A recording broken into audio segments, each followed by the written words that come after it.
Voter তালিকা সংশোধনের নামে অগণতান্ত্রিক তাণ্ডব। মুখ্য নির্বাচন কমিশনার জ্ঞানেশ কুমারকে চিঠি মুখ্যমন্ত্রী মমতা বন্দ্যোপাধ্যায়ের।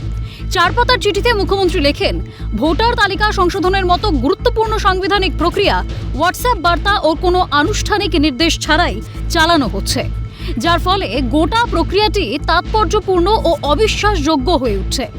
বারবার বদলাচ্ছে নির্দেশ। এই ধরনের অনিশ্চয়তার কারণে ভোটারদের নাম অকারণে বাদ পড়ার ঝুঁকি বাড়াচ্ছে, যা গণতন্ত্রের পক্ষে বিপজ্জনক বলে সতর্ক করেছেন স্বয়ং মুখ্যমন্ত্রী। মুখ্যমন্ত্রীর আরও অভিযোগ, তথ্য প্রযুক্তির অপব্যবহার করে ভোটারদের নাম কারচুপি করে মুছে ফেলা হচ্ছে। ইআরওদের অনুমোদন বাধ্যতামূলক থাকলেও এই প্রক্রিয়ায় তাদের অনেক ক্ষেত্রেই অন্ধকারে রাখা হচ্ছে বলে দাবি।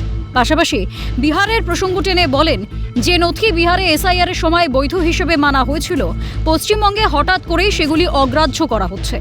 এমনকি রাজ্য সরকারের দেওয়া স্থায়ী বাসিন্দা শংসাপত্র ভোটার পরিচয় প্রমাণ হিসেবে গ্রাহ্য হচ্ছে না।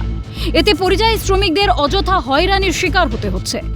এছাড়াও মুখ্যমন্ত্রী এসআইআর এর শুরুতে বিভিন্ন দলের বিএলএদের ভূমিকা নিয়ে অতি সক্রিয়।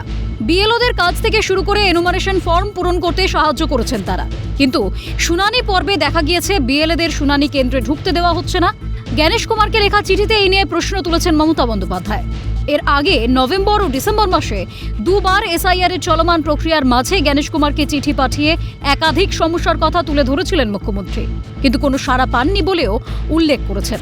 এখন দেখার মুখ্যমন্ত্রীর তৃতীয় চিঠি নিয়ে কি প্রতিক্রিয়া দেয় জাতীয় নির্বাচন কমিশনার। চিঠির শেষে নির্বাচন কমিশনকে অবিলম্বে এই ত্রুটিপূর্ণ প্রক্রিয়া সংশোধনের আর্জি জানিয়েছেন মমতা বন্দ্যোপাধ্যায়। তার স্পষ্ট অভিযোগ, এখনই ব্যবস্থা না নিলে বিপুল সংখ্যক যোগ্য ভোটারের নাম বাদ পড়তে পারে, যা গণতন্ত্রের মূল কাঠামোর ওপর সরাসরি আঘাত। খালেদ জামাল, রাজা সাহা ও ইন্দ্রাণী দাশগুপ্তের রিপোর্ট, ক্যালকাটা নিউজ।